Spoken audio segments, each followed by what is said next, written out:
موضوع کے اور اسلوب کے اعتبار سے مختلف ہیں۔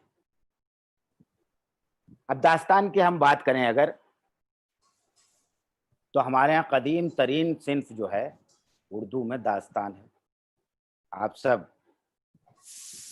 ماشاء اللہ صاحب علم لوگ ہیں، سب کو معلوم ہے کہ اردو کی داستان کی روایت آپ ہی کی حیدرآباد دکن سے جو سبرس سے شروع کرتے ہیں، باقاعدے کہ وہ تمثیل جو ہے سبرس سے شروع کرتے ہیں اور پھر یہ شمالی ہند تک آ جاتی ہے۔ ظاہر ہے کہ دکن کی جو خدمات ہیں نہ وہ شاعری میں نظر انداز کر سکتے ہیں اسے، اور نہ نثر میں۔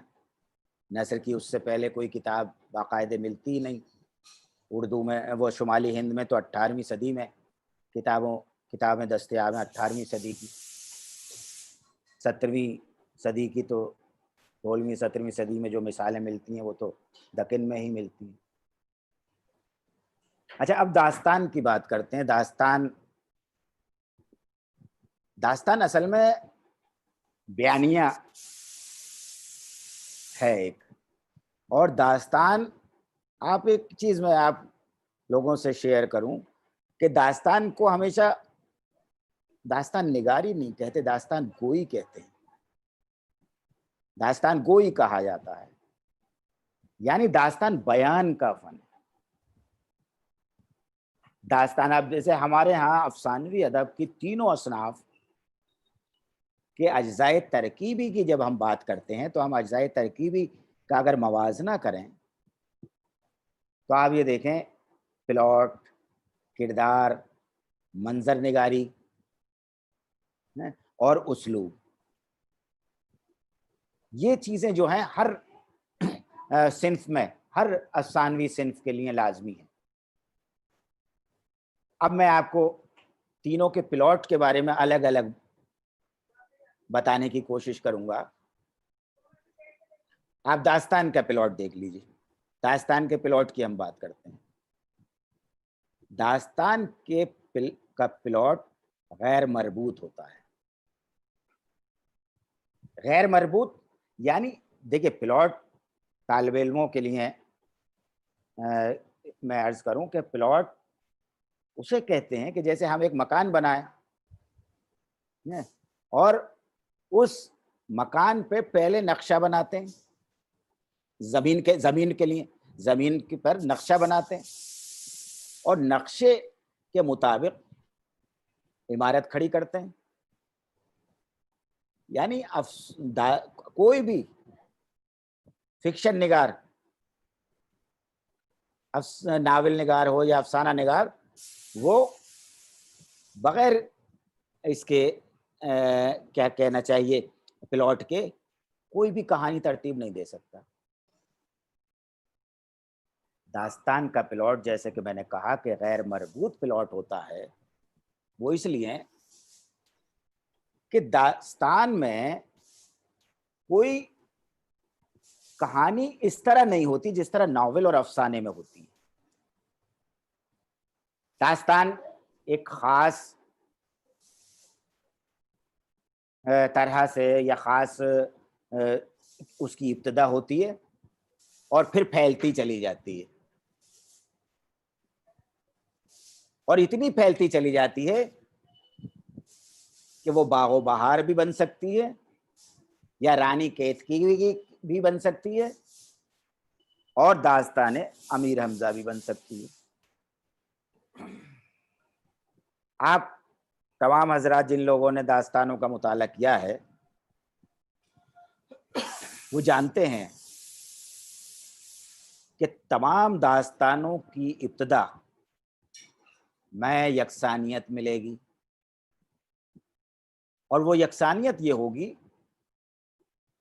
کہ کہا جائے گا، جب قصہ گو یا داستان گو داستان شروع کرے گا تو کہے گا کہ فلاں ملک میں ایک بادشاہ تھا، فلاں ملک میں ایک بادشاہ تھا، اس کی کوئی اولاد نہیں تھی، بڑی منت و سماجت کے بعد عمر کے آخر میں اولاد ہوتی ہے،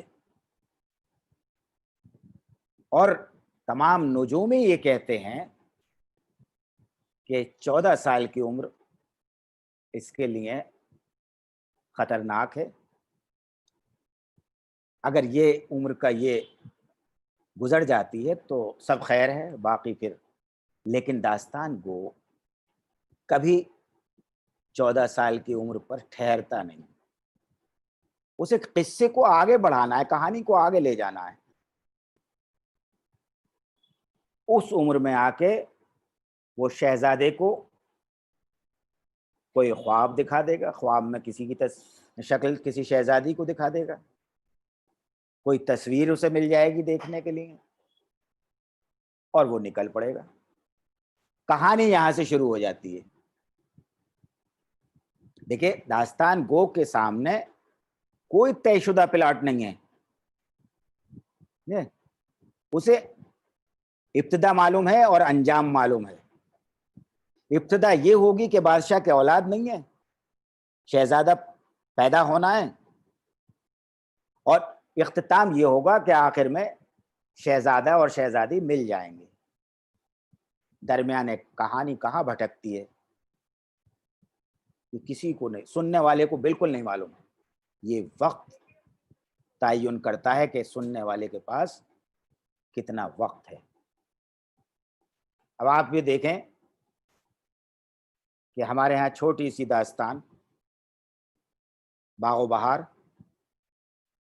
باغ و بہار آزاد بخت سے شروع ہوتی ہے جس کی کوئی اولاد نہیں ہے، پھر وہ 4 درویش کے قصے اس میں شامل ہوتے چلے جاتے ہیں۔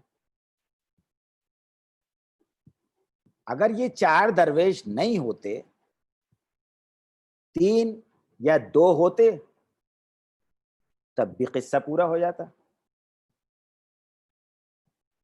4 کی بجائے 6 یا 8 ہوتے، تب بھی قصہ پورا ہو جاتا۔ داستان گو نے 4 تک محدود رکھا ہے، وہ بڑھا بھی سکتا تھا انہیں اور گھٹا بھی سکتا تھا، اس کی کوئی قید نہیں ہے۔ یہ داستان کے اپنے اوپر منحصر ہے، داستان گو کے۔ تو اب آپ اب آپ دیکھیے، اور دوسری داستان ہے فسانہ عجائب۔ فسانہ عجائب میں جان عالم شہزادہ جو ہے وہ ایک شادی شدہ ہے، طوطے کی زبانی ایک انجمن آرا کی تعریف سن لیتا ہے اور نکل پڑتا ہے۔ راستے میں ایک اور شہزادی مل جاتی ہے، اسے بھی پسند کر لیتا ہے۔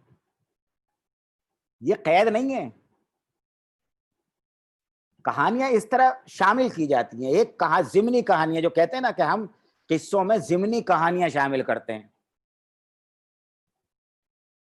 اب آپ دیکھیے، میں اردو کی، آپ حضرات سب واقف ہوں گے کہ یہ تو خیر چھوٹی چھوٹی سی قصے ہیں، داستانیں ہیں، چاہے فسانہ عجائب ہو، قصہ مہر افروز دلبر ہو، یا نو طرز مرصع، یا اور رانی کیت کی تو سب سے ہی چھوٹی کہانی ہے۔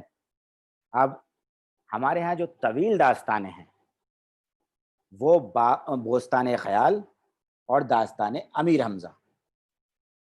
داستان امیر حمزہ کی 46 جلدیں ہیں، طلسم غشربہ جس کا حصہ ہے، اور داستان اور بوستان خیال کی 15 جلدیں ہیں۔ اور جلد کون سی جلدیں؟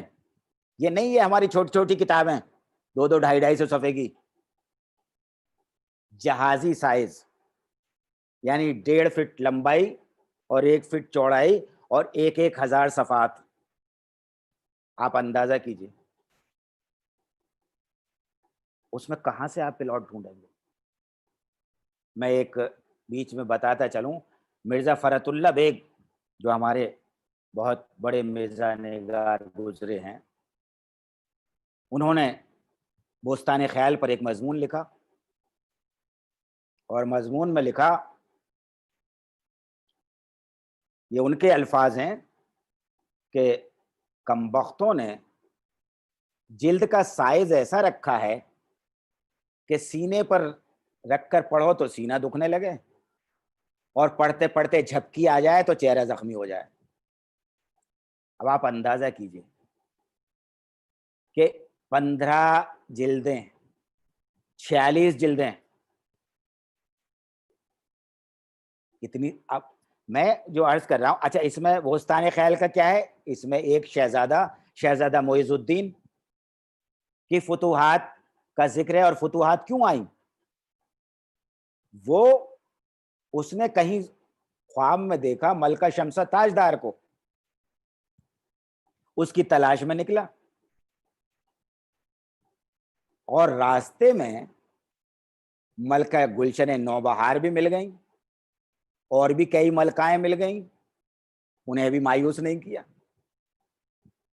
یعنی قصے پیدا ہوتے چلے گئے۔ داستان امیر حمزہ ایک بادشاہ کی قباد کی کہانی، لیکن کہ اس میں نوشہروا پیدا ہو گیا، پھر صاحب پران آ گئے، صاحب پران یعنی امیر حمزہ، پھر اسے بڑھانا تھا داستان گو کو، تو جب امیر حمزہ اور امر یار کا اختتام ہو جاتا ہے، ختم ہو جاتے ہیں، تو ان کی اولادوں کو شامل کر دیتے ہیں۔ میں کہنا یہ چاہ رہا تھا کہ تمام داستان کا کوئی پلاٹ نہیں ہوتا ناول اور افسانے کی طرح۔ افسانے کے پلاٹ، اب میں یہیں آپ کو کہ افسانے اور ناول میں ایک خاص قصے کو، کہانی کو لے کر ناول نگار چلتا ہے، اس کا طے شدہ ایک کہانی ہے، اسے یہ بتائے گا کہ مجھے یہاں سے ابتدا کرنی ہے اور یہاں سے شروعات کرنی، وہ یہاں اختتام کرنا ہے۔ اچھا افسانہ اور محدود ہو جائے گا، افسانہ محدود ہو جائے گا، داستان لامحدود ہے، ناول محدود ہے، اور افسانہ بہت ہی زیادہ محدود ہے۔ جیسے ہم سب لوگ دیکھیے، اس وقت میں اسکرین پہ دیکھ رہا ہوں،